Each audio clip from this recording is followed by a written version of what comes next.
샬롬, 오늘 알레데이아 10분 단상 시간입니다. 오늘은 누가복음 8장 50절에서 55절 말씀을 가지고 죽은 것이 아니라 잔다 이와 같은 제목으로 말씀을 전하겠습니다.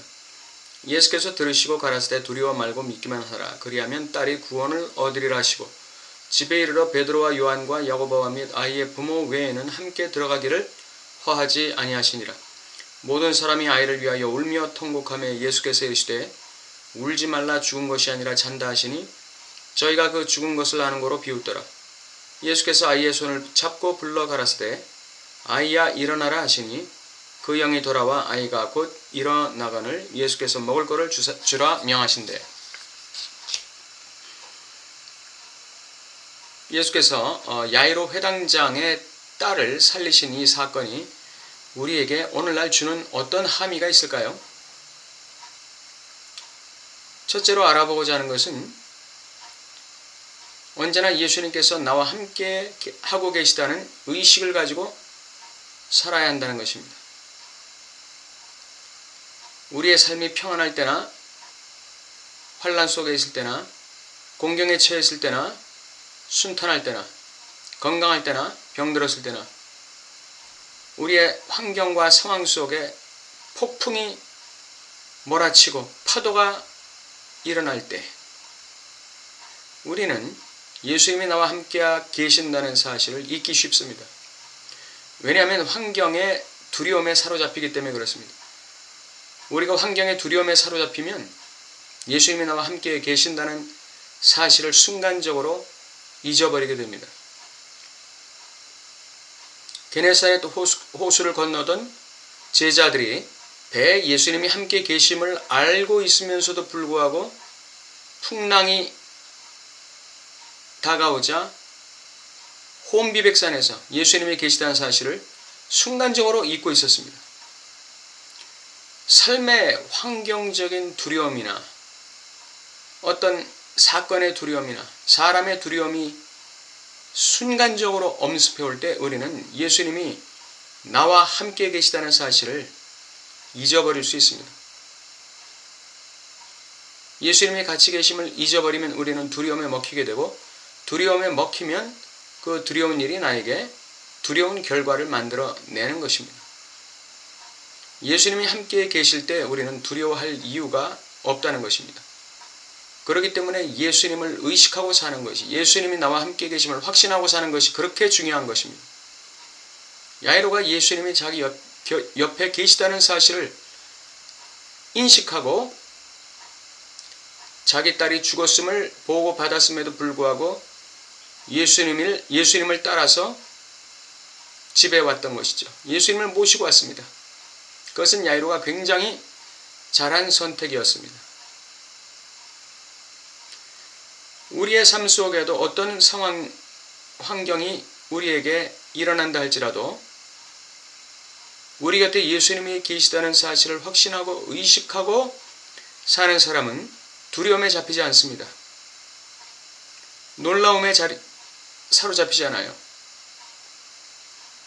불안에 엄몰되지 않습니다. 안정감을 누릴 수 있고 냉철한 이성을 유지할 수 있고 마음의 평안을 유지할 수가 있습니다.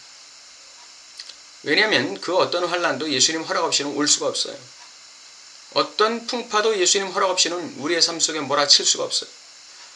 그러므로 우리의 삶 속에 풍랑이 몰아치고 폭풍이 휘몰아치고 파도가 일어난다 할지라도 그것이 주님의 허락 없이는 일어날 수 없는 이상 우리가 주님이 나와 함께 계시고 내 곁에 함께 계시다는 확신과 의식을 가지고 있는 한은 결코 두려워할 이유가 없는 것이죠. 첫째로 야이로 사건이 우리에게 주는 믿음의 함의는 첫째, 당신은 하나님께서 당신 곁에 함께 동행하고 계시다는 사실을, 동거하고 계시다는 사실을 의식하고 사는가? 확신하고 사는가? 여기에 대한 질문을 우리에게 던지고 있는 것이죠. 둘째로는 선택의 문제입니다. 오늘 본문 50절에 두려워 말고 믿기만 하라, 그리하면 딸이 구원을 얻으리라고 주님이 야이로에게 말씀하고 있죠. 이 말씀은 바로 야이로의 집에서 딸이 죽었다는 보고를 야이로가 받은 바로 직후의 일이었습니다. 야이로는 그 종의 보고를 받고 정신이 나갔습니다. 순간적으로 그 영혼이 칠흑 같은 암흑에 휩싸여 버렸습니다. 절대 절망의 지옥의 나락으로 떨어지는 순간이었습니다. 그때 주님께서는 야이로에게 두려워 말고 나를 믿기만 하라. 그리하면 네 딸이 구원을 받는다. 라고 말씀하셨어요. 이제는 야이로는 하인의 보고를 믿고 선택할 것이냐, 예수님의 말씀을 선택할 것이냐의 기로에 서 있는 것입니다. 순간적으로 우리의 삶 속에 위기의 순간이 오고 곤경이 다가올 때 우리는 선택의 기로에 놓이는 것입니다. 내 곁에 계신 예수님의 음성을 선택할 것인가, 즉 두려워 말고 나를 믿기만 하라는 주님의 음성을 선택할 것인지, 내 눈에 보이고 귀에 들리고 내 손에 잡히는 이 환경적인 어려움과 곤란을 판단 근거로 선택할 것인지, 나는 선택의 기로에 서는 것입니다. 근데 야이로는 그 정신이 나간 상태에서도 예수님의 말씀을 선택했어요. 그래서 예수님을 모시고 집에 갔던 것이죠. 우리는 무엇을 선택하시겠습니까? 주님의 선택지는 두 개밖에 없어요. 주님을 선택할 것인지, 환경과 상황과 사건과 사람을 선택할 것인지, 눈에 보이고 귀에 들리고 손에 잡히고 지각되는, 경험되는 사실을 근거해서 선택할 것인지, 주님의 말씀을 근거해서 선택할 것인지, 양자택일하라는 것입니다. 제3의 장소는 없어요. 하나님을 택할지 세상을 택할지, 하나님의 진리를 택할지 세상 말을 택할지, 눈에 보이지 않는 하나님의 진리의 말씀을 택할지, 눈에 보이고 귀에 들리는 사람의 말을 택할지, 양자택일하라는 것입니다. 우리 곁에 계신 주님은 우리에게 오늘도 말씀하고 계세요. 두려워 말고 나를 믿어라. 나만 믿기만 해라. 그러면 너는 구원을 얻는다. 오늘 우리의 삶의 순간순간 이러한 선택에 우리가 놓이게 될 것입니다. 여러분의 지혜로운 선택을 예수님 이름으로 촉구드립니다. 세 번째, 야이로 사건이 우리에게 주는 믿음의 함의는 관점의 변화입니다. 오늘 본문 말씀에서 예수님은 야이로의 딸이 죽은 것을 보고 사람들이 혼화하고 우는 그 상황 속에서 사람들에게 울지 말라.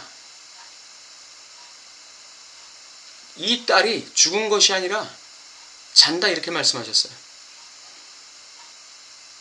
이 딸이 죽었다고 보는 사람들은 울 수밖에 없어요. 그러나 딸이 잔다고 보는 사람들은 울지 않습니다.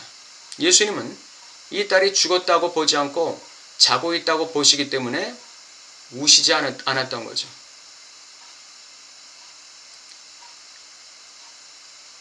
이것이 예수님의 관점과 우리 사람들의 관점의 차이입니다. 예수님은 이 말씀을 통해서 우리에게 촉구하고 계신 것이, 너는 하나님의 관점, 진리의 관점에서 세상을 판단하고 네 삶의 여러 어려움을 판단할 것이냐, 아니면 너 자신이 이 세상에서 배우고 공부한 걸 가지고 너 자신의 인생을 판단할 것이냐, 그 어떤 관점을 가질 것인지를 우리에게 지금 촉구하고 계신 거예요. 나에게 다가오는 삶의 어려움을 인간적인 관점에서 판단하고 바라보면 우리는 울 수밖에 없어요.